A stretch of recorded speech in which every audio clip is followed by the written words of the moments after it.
Hello, hello, hello, and welcome back, my pretties, to Sod Passion Projects.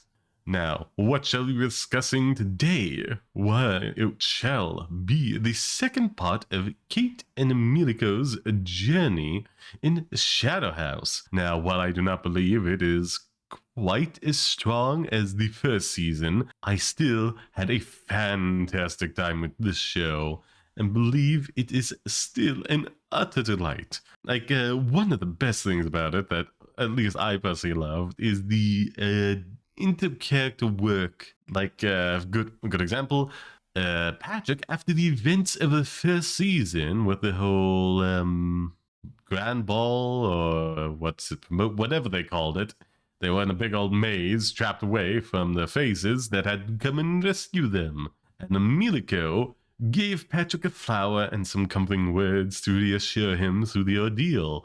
And because of that, he has become rather smitten with Emiliko specifically, not a shadow, Kate, which is something of a taboo, which I just absolutely love. I do prefer the ship of Emilio Kate more, but still, this kind of stuff is just what I love in the shows.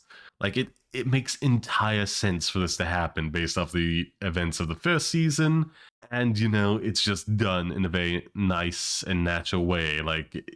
It's so melodramatic. It's all internal dialogue about, oh my, this is so forbidden. How can I ever act upon these desires? And I love it so much. It definitely feels like the world is a lot more open now. They are not constrained as they were when they were just, freshly made, and we learn more about the world, more about backstories, and more about the house as a whole. I will not go into too many details as it will spoil certain mysteries, but at the same time, if you pay attention to promotional work and realize we're kind of deep into this, without enough work being done in one area to explain why all the posters feature these set of characters, because of course, a shadow must have a face.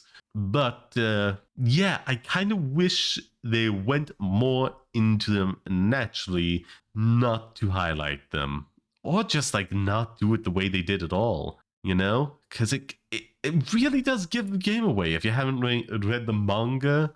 Or if you're not actively trying to guess the entire time of who the reveal is going to be for, this does spoil it quite a lot. Even though the way they then explain things in the show makes entire sense, it was somewhat annoying to be oh yeah, probably was going to be them based off of all of this. And what's episode 8 or 10 or something, and it's yeah, we haven't really done a lot with this character yet. Again, maybe just with it. Poster with just Kate and Emiliko versus I forget his name. It has been a few months since I finished off the season 2 and I'm recording this because life things happen.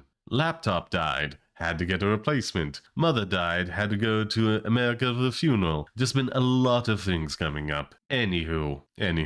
Just a post of them and the antagonist character they are supposed to be hunting, which does have a version related to the character revealed, the one that doesn't get a screen time for my liking beforehand. But there's also another character running around wearing that moniker, and also deepens the world and lore.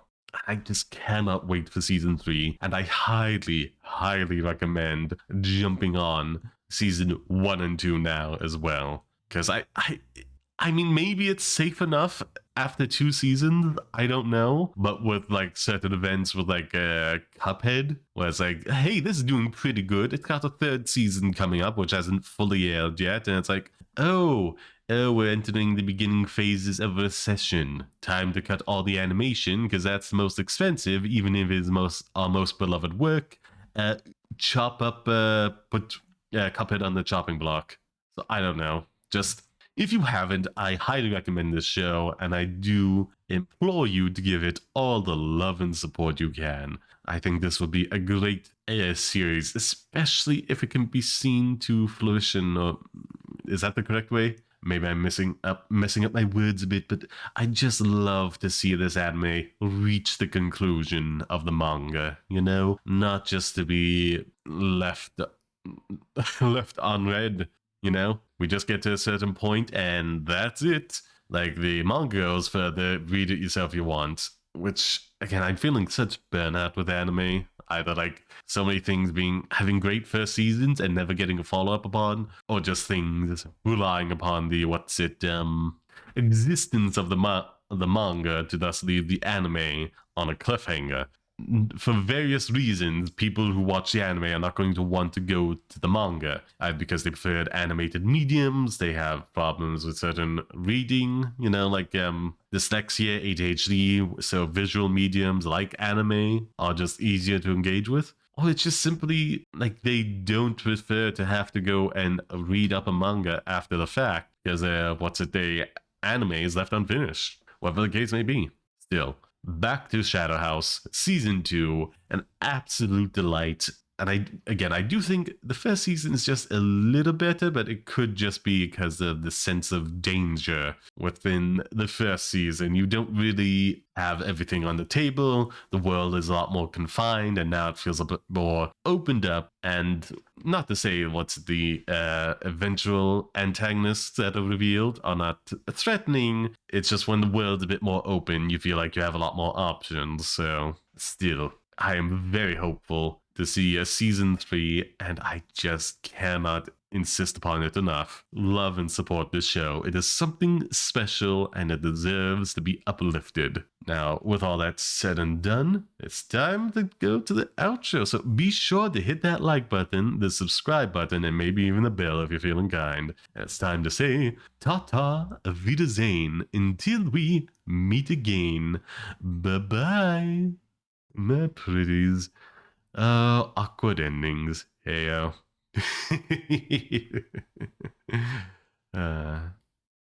Bye.